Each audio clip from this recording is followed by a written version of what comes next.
ओम नमो भगवते वासुदेवाय नमः। ओम नमो भगवते वासुदेवाय नमः। ओम नमो भगवते वासुदेवाय नमः। जय हिंद, जय भारत। आप सबों का स्वागत है। मैं राम नरेश आप लोगों से निवेदन करता हूँ, चैनल को सब्सक्राइब करें, लाइक करें, शेयर करें, साथ साथ नोटिफिकेशन को जरूर दबाएं ताकि आपको जो भी हमारा वीडियो बने आपके पास फर्स्ट पहुँच जाए। साथ साथ आप लोगों से निवेदन करना चाहता हूँ कि जय हिंद जय भारत के संपूर्ण गीता का सार 18 अध्याय तक 702 श्लोक है टोटल। वो 702 श्लोकों का जो है संस्कृत और हिंदी में अनुवाद है। इस सब का लाभ उठाइए और साथ साथ दुर्गा सप्तशती का पाठ भी जो है संपूर्ण गीता संपूर्ण है 13 अध्याय का। साथ साथ अर्गला कील कवच के साथ आरती संग्रह भी है। आरती संग्रह का भी लाभ उठाइए। इसके साथ ही आपको जो है शिव महापुराण के भी 43 जो है 43 एपिसोड तक हमने कर चुके हैं। साथ साथ श्रीमद् भागवत महापुराण का भी 43 एपिसोड कर चुके हैं। और इसके साथ साथ आपको 282-83 जो है बाल कांड का, श्री रामचरितमानस के बाल कांड का। इसके बाद किष्किंधा कांड जो है संपूर्ण कंप्लीट किया हुआ है। अवधी भाषा और हिंदी भाषा में सुंदर कांड भी पूर्ण रूप से कंप्लीट किया हुआ है। अरण्य कांड भी कंप्लीट है, मतलब 3 ठो कांड कंप्लीट है और 4 ठो कांड जो है सो अभी चल रहा है, जिसमें आपको बाल कांड हो गया, अयोध्या कांड हो गया, लंका कांड और उत्तर कांड ये बाकी है। उसमें भी चलता है, थोड़ा थोड़ा एपिसोड करके हम लोग बनाते रहते हैं। और आप लोगों से निवेदन है कि उसको कहीं न कहीं आप लोग सत्य के साथ, सनातन के साथ, धर्म के साथ हमेशा खड़े रहें। जो सत्य है वही सनातन है, जो धर्म है वही सत्य है। और हम सभी जानते हैं कि हमारे पूर्वजों श्री राम के युग से पहले भी, जैसे राजा हरिश्चंद्र के युग थे, उससे पहले भी हम लोगों का देव दानव का युद्ध हमेशा चलता रहा है और चलता रहेगा। अभी भी आज के डेट में जो भी आतंकवादी है, मानवता का कहीं न कहीं दुश्मन है, वो कहीं न कहीं आतंकवादी नहीं बल्कि राक्षसों के संतान है। जिस हिसाब से वो लोग कृति करता है, मनुष्य तो ऐसा कृति नहीं कर सकता है। मानव और दानव 2 प्रकार के जीव होते हैं। मानव मानवता की रक्षा के लिए काम करता है, दानव दानवता की रक्षा के लिए काम करता है। जो दानव लोग हैं दानवों के लिए हमेशा काम करते रहेंगे, जो मानव है मानव की सुरक्षा में हमेशा करता है और करता रहेगा। इसी प्रकार से आज हम लोग शुरू करते हैं बहुत दिनों के बाद श्रीमद् भागवत महापुराण के 44वें एपिसोड को शुरू करेंगे।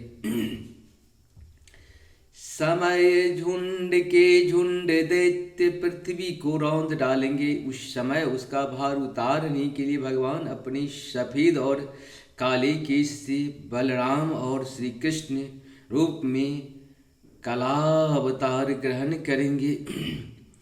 वे अपनी महिमा को प्रकट करने वाले इतने अद्भुत चरित्र करेंगे कि संसार के मनुष्य उनकी लीलाओं का रहस्य बिल्कुल नहीं समझ सकेंगे। बचपन में ही पूतना के प्राण हर लेना, 3 महीने की अवस्था में पैर उछाल कर बड़ा भारी छकरा उलट देना और घुटनों के बल चलते चलते आकाश को छूने वाले यमला अर्जुन वृक्ष के बीच में जाकर उन्हें उखाड़ डालना, ये सब ऐसे कर्म हैं जिन्हें भगवान के सिवा और कोई नहीं कर सकता। जब कालिया नाग के विष से दूषित हुआ यमुना जल पीकर बछड़े और गोप बालक मर जाएंगे, तब वे अपनी सुधामयी कृपा दृष्टि की वर्षा से ही उन्हें जीवित कर देंगे। चंद्रमा की दृष्टि से ही उन्हें वर्षा से उन्हें जीवित कर देंगी। कृपा दृष्टि की वर्षा से उन्हें जीवित कर देंगे और यमुना जल को शुद्ध करने के लिए वे उसमें विहार करेंगे और विष की शक्ति से जीव लपलपाते हुए कालिए नाग को वहाँ से निकाल लेंगे। उसी दिन रात को जब सब लोग वही यमुना तट पर सो जाएंगे और दावांगिल से आस पास का मूज का वन चारों ओर से जलने लगेगा, तब बलराम जी के साथ वे प्राण संकट में पड़े हुए ब्रजवासियों को उनकी आंखें बंद कराकर उस अग्नि से बचा लेंगे। उनकी यह लीला भी अलौकिक ही होगी। उनकी शक्ति वास्तव में अचिंत्य है। उनकी माता उन्हें बांधने के लिए जो रस्सी लाएगी वही उनसे उदर में पूरी नहीं पड़ेगी, 2 अंगुली छोटी ही रह जाएगी तथा जभाई लेते समय कृष्ण के मुख में 14 भुवन देखकर पहले तो यशोदा भयभीत हो जाएंगी, परंतु फिर वे संभल जाएंगी। वे नंद बाबा को अजगर के भय से और वरुण के पास से छुड़ाएंगे। मैदानव का पुत्र व्योमासुर जब गोप बालों को पहाड़ की गुफाओं में बंद कर देगा, तब वे उन्हें भी वहां से बचा लाएंगे। गोकुल के लोगों को जो दिन भर तो काम धंधे में व्याकुल रहते हैं और रात को अत्यंत थक कर सो जाते हैं, साधनाहीन होने पर भी वे अपने परम धाम में ले जाएंगे। निष्पाप नारद जब श्री कृष्ण की सलाह से गोपलोक इंद्र का यज्ञ बंद करेंगे, तब इंद्र वज्र भूमि का नाश करने के लिए चारों ओर से मूसलाधार वर्षा करने लगेंगे। उससे उनकी तथा उनके पशुओं की रक्षा करने के लिए भगवान कृपा परवश हो 7 वर्षों की अवस्था में ही 7 दिनों तक गोवर्धन पर्वत को एक ही हाथ से छत्रक पुष्प कुकुरमुत्ते की तरह खेल खेल में ही धारण किए रहेंगे। वृंदावन में विहार करते हुए रास करने की इच्छा से वे रात के समय जब चंद्रमा की उज्ज्वल चांदनी चारों ओर छिटक रही होगी, अपनी बांसुरी पर मधुर संगीत की लंबी तान छेड़ेंगे। उससे प्रेम विवश होकर आई हुई गोपियों को जब कुबेर का सेवक शंखचूड़ चरण करेगा, शंखचूड़ हरण करेगा, तब वे उसका सिर उतार लेंगे और भी बहुत से प्रलंबासुर, धेनुकासुर, बाकासुर, केसी, आरिष्टासुर आदि दैत्य, चाणूर आदि बलवान, कुबल या पीड़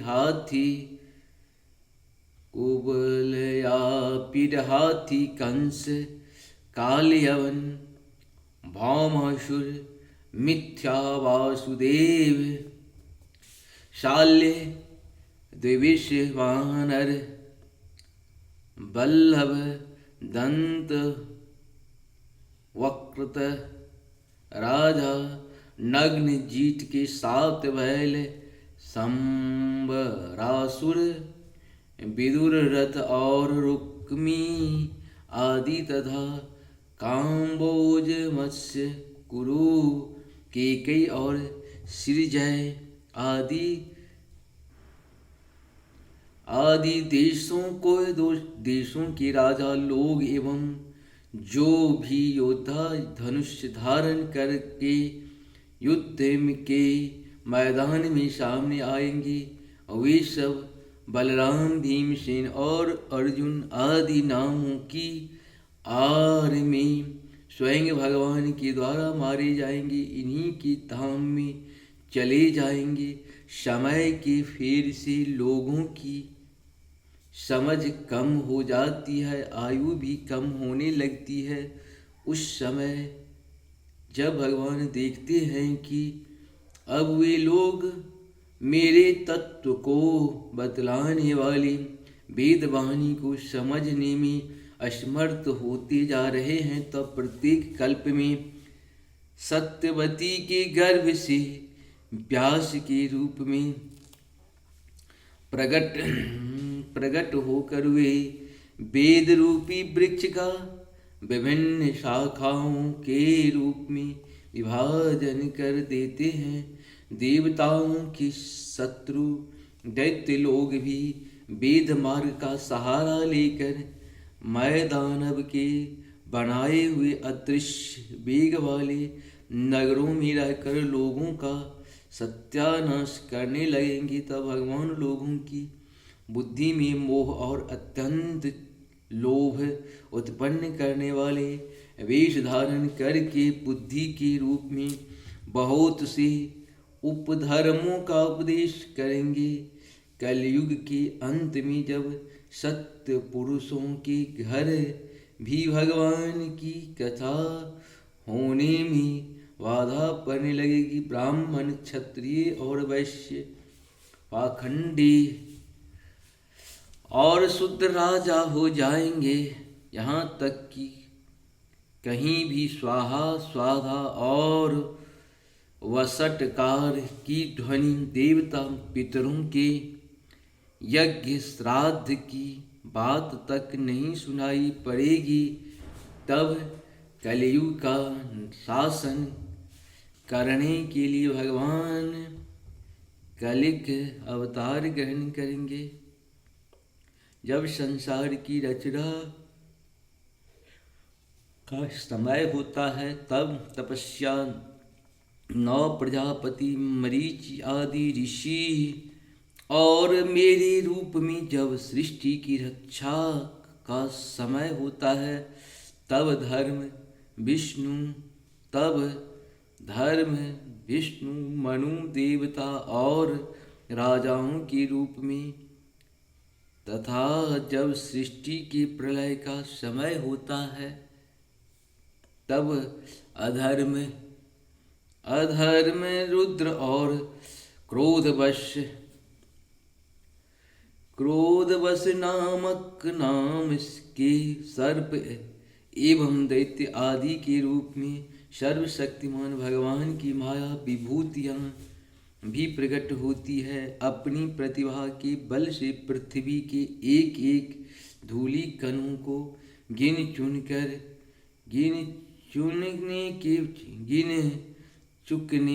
चुकने पर भी जगत में ऐसा कौन पुरुष है जो भगवान की शक्तियों की गणना कर सकते। जब वे त्रिविक्रम अवतार लेकर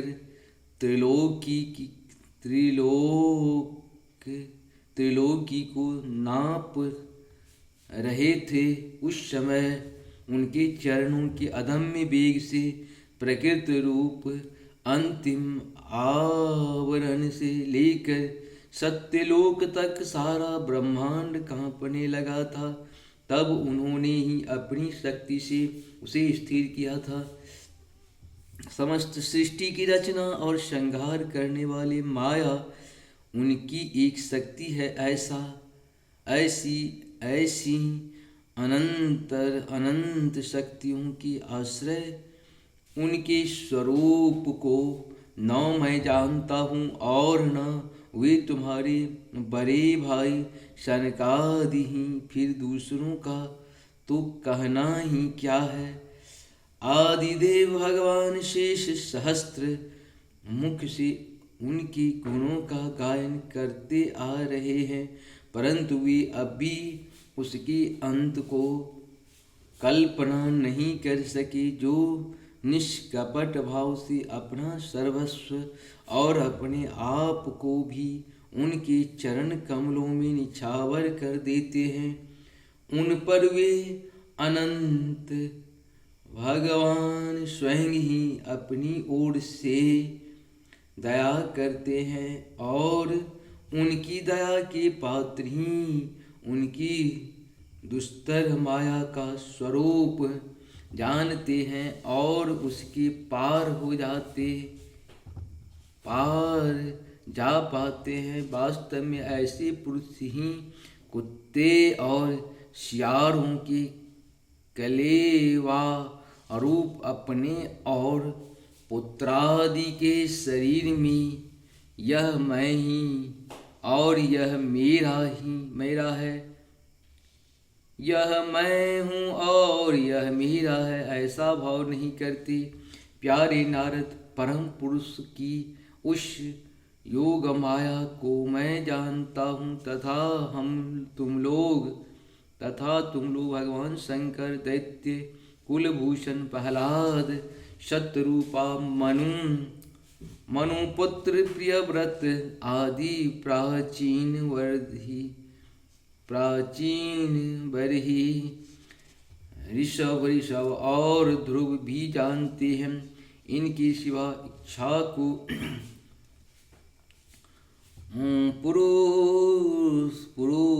पुरुडवा मुचकुंद जनक गाधी रघु अम्बरीश सागर गए ययादि आदि तथा मानधाता अलर्क सतधन्वा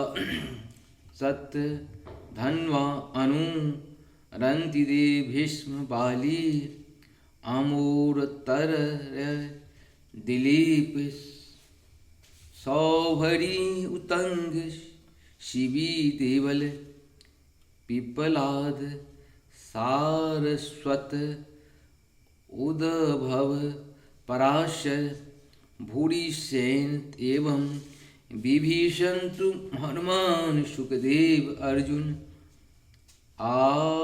आरस्टिंग सेन विदुर और श्रुति देव आदि महात्मा भी जानते हैं। जिन्हें भगवान ने प्रेमी भक्तों का सा स्वभाव बनाने की शिक्षा मिली है, वे स्त्री शूद्र